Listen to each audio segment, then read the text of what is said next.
Hello काहे हो तो ढेर गायबा जोनी तुम नजर करो चाहता रखन से कश्मीर वाला देखी मन हमर भइल बेहाले हाले देखी मन हमर भइल बेहाले हाले।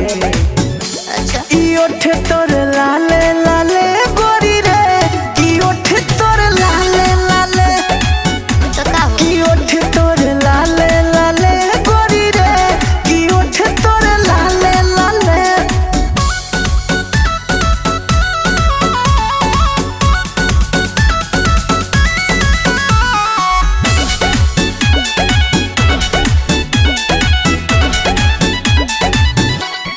हे कोनो जान होई मान नहीं रोके हो काहे? पूरा तो छोड़ा मिले नहीं कुटो के हो ए दई टुकी ए जब फूल बता भंवरा आइबे करी रसदार देखिलार टपकइबे करी।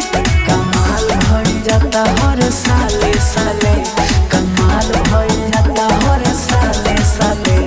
खत का हो जाए ई ओठ तोर लाले लाले गोरी रे की ओठ तोर लाले लाले खत का हो जाए की ओठ तोर लाले लाले गोरी रे की ओठ तोर लाले लाले।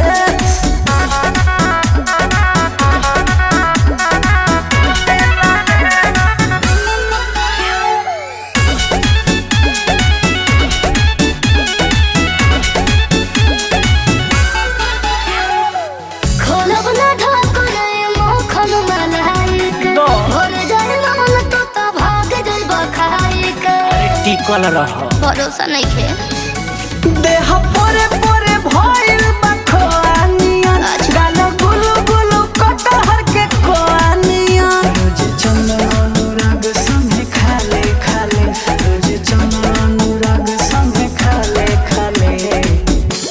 ई ओठ तोर लाले लाले गोरी रे की ओठ तोर लाले लाले अच्छा की ओठ तोर लाले लाले गोरी रे की ओठ तोर लाले लाले।